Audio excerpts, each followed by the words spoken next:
Hello everyone, my name is Meghan LeVota and I offer wisdom, tools, and support for personality integration.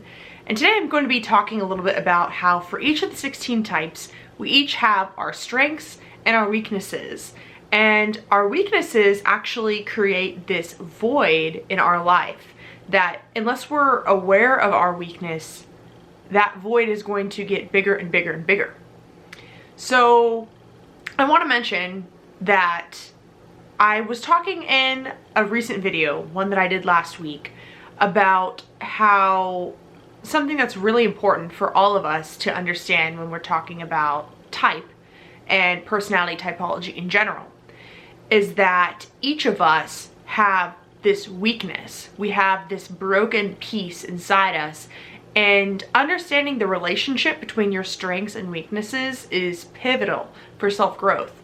I've talked about this a lot before, about the strengths and weaknesses and the interplay of that, how they are directly interconnected, what that means. And in my last video, just to give an overview, I mentioned that being aware of your weaknesses and understanding where that is and accepting that, it can free you of two things. The first thing that it can free you of is your own standards that you're putting on yourself that are way too high and completely impossible to meet. If you are imposing a standard on yourself that is that you essentially need to be perfect in every single area and that all of your 8 cognitive functions need to be just covered and perfect, that's an unfair standard because no one person can meet that standard. And so understanding your weaknesses, which of your functions are inferior and which of your functions are dominant, is very helpful. The other thing that it frees you from is in your interactions with others. Accepting that can free you from, on the one hand, being super condescending to others, thinking that they're stupid and worthless because they don't share your strengths.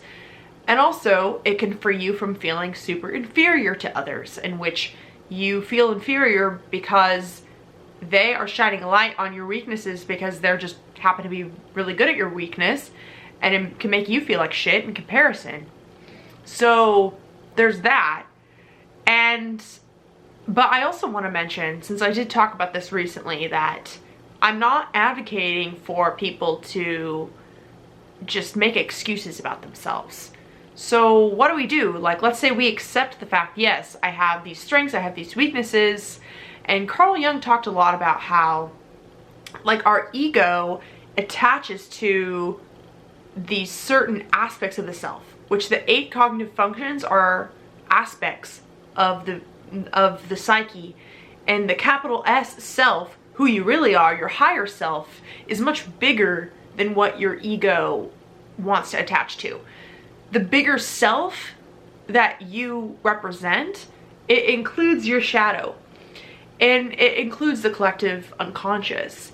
So it's interesting because the people with the really, really big egos, the people that you think of with like big heads, ironically, those are the people where their ego is actually attached to the smallest fraction of their psyche.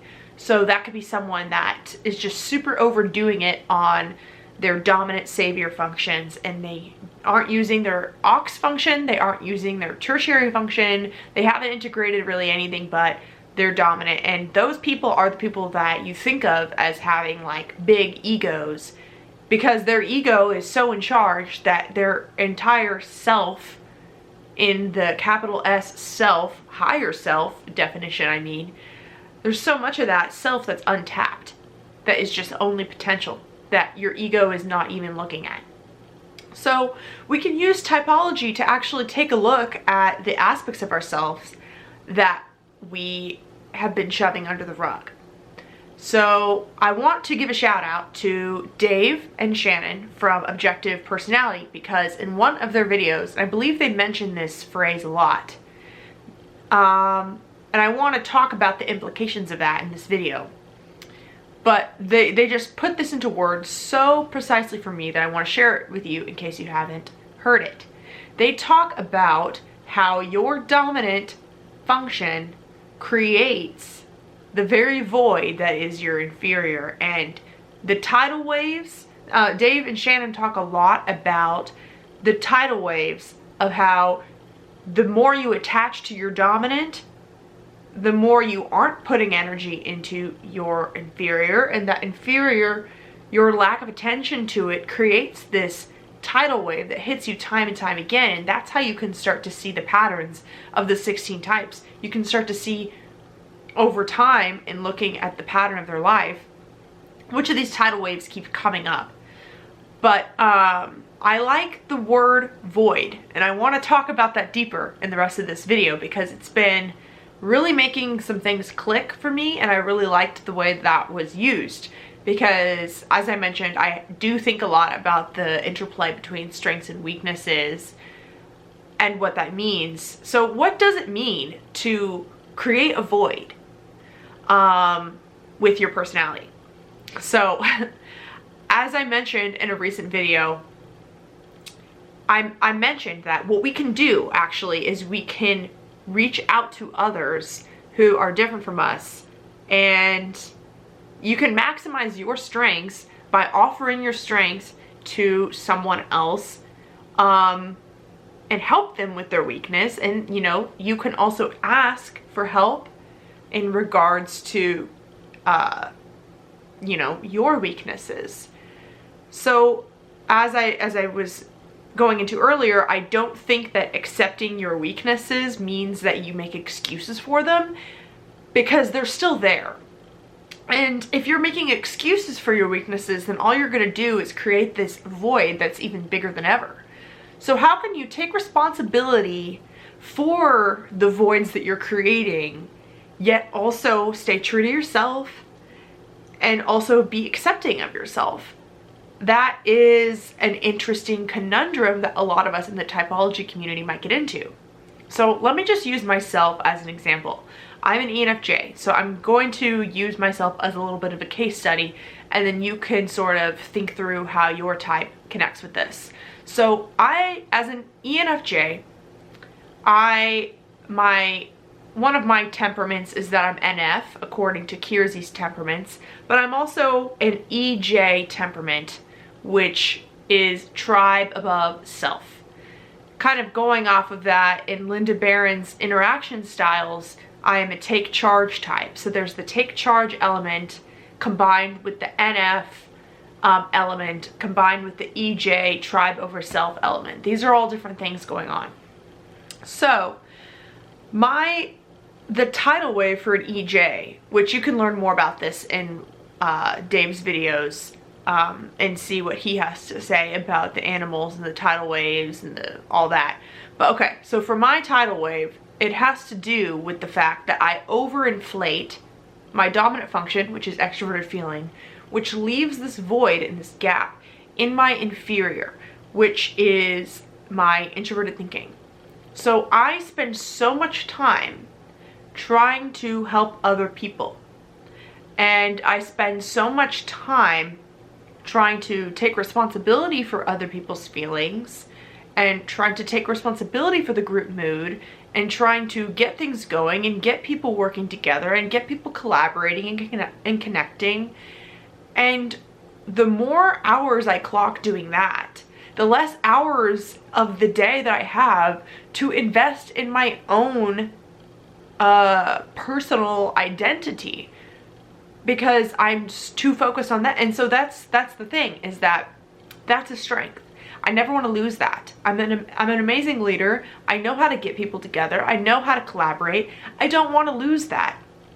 However, so then now I understand that there's the tidal wave, is not understanding my identity. I understand how the strength plays into that, and I accept it. I accept that that's my strength. I accept that this is my weakness. Okay, so now how do I take responsibility for that without changing who I am? That's a tough question, and each individual is going to have to find their own answer for that. But I'll tell you that for me, a lot of it could be as simple as communication with each other, in the sense that I don't personally think that we you know, although we are each on the individual path to integrating ourselves to be the best version of ourselves, and that's something I can take responsibility for because it's me. I can take complete responsibility over my self-growth journey.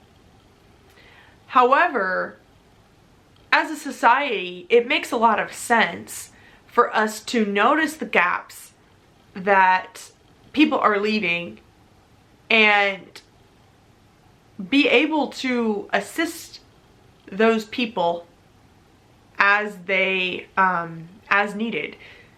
Because here's the thing, like, where was I going with this? Whether you're aware of it or not, the need is still going to continue to exist. Like, the more, like, if you are not taking responsibility for your inferior and you are not on the growth path necessarily, and you're not really aware of your lower functions, that gap is still there. And what tends to happen is the people who have that as their savior are going to still meet the need anyway. And it's this sort of vicious cycle that I'm seeing happening all throughout society. I can tell you lots about how this happens with FE. I can tell you that we have a whole culture of people that don't really recognize the need for emotional labor. They don't really understand the need of community. They don't really understand the way that humans need to belong. And if we have a bunch of companies that don't understand that, and if we have politicians that don't understand that, they're creating this sort of FE void because nobody's taking responsibility for the FE. But that doesn't mean that that work just doesn't get done, because it needs to get done, because everybody who values FE knows that it needs to get done. So what happens is you see, just to sort of paint an archetypal picture for you, you see the idea of like the mother that does all the emotional labor for the kids and for the husband and for the whole community. They do the PTA thing, they get together with their churches and all of that.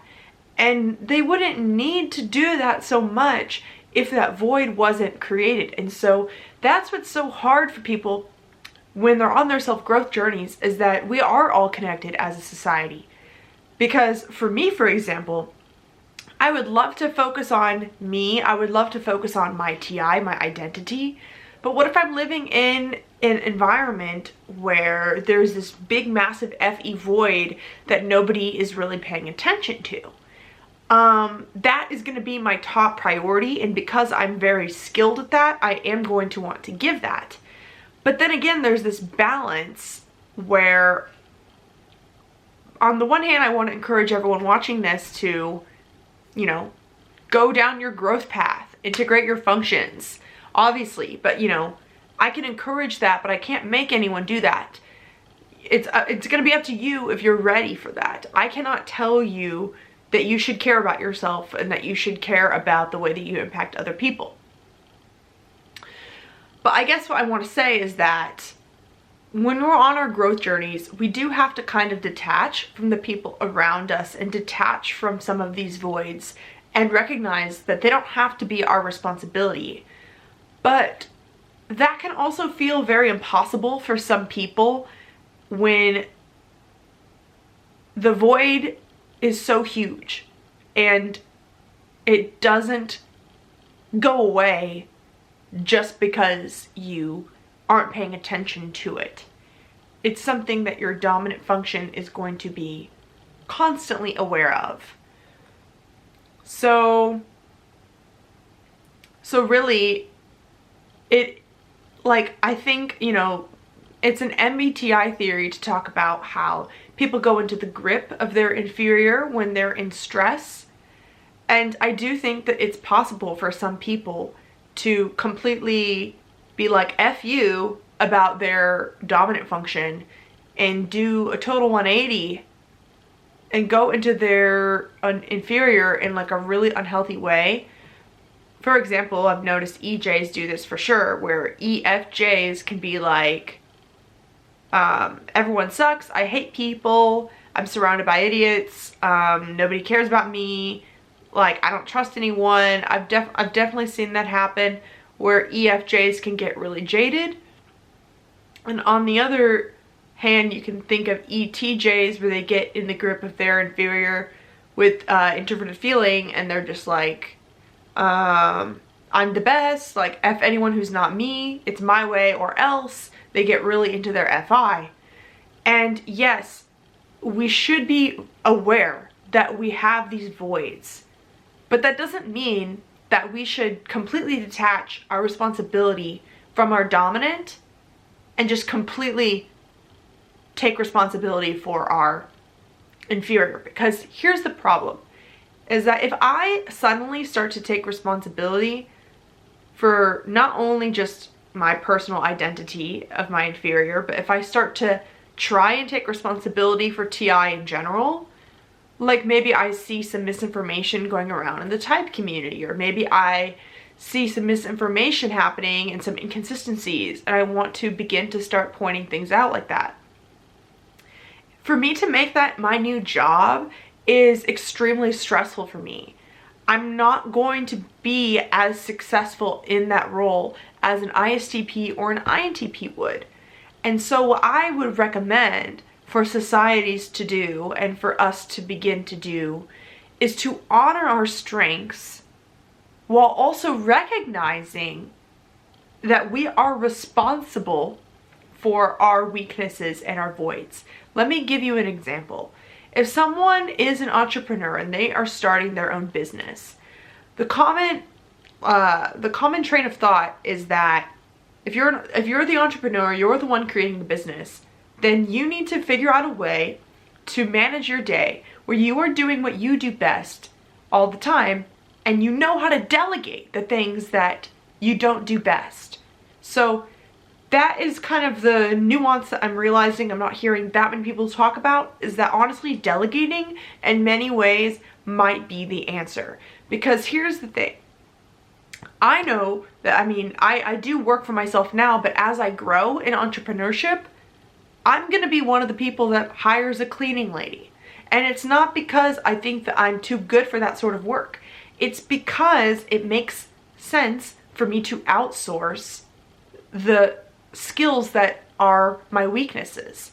Because hiring someone to do it who's better at it than me, they're going to do a better job than me, they're going to take less.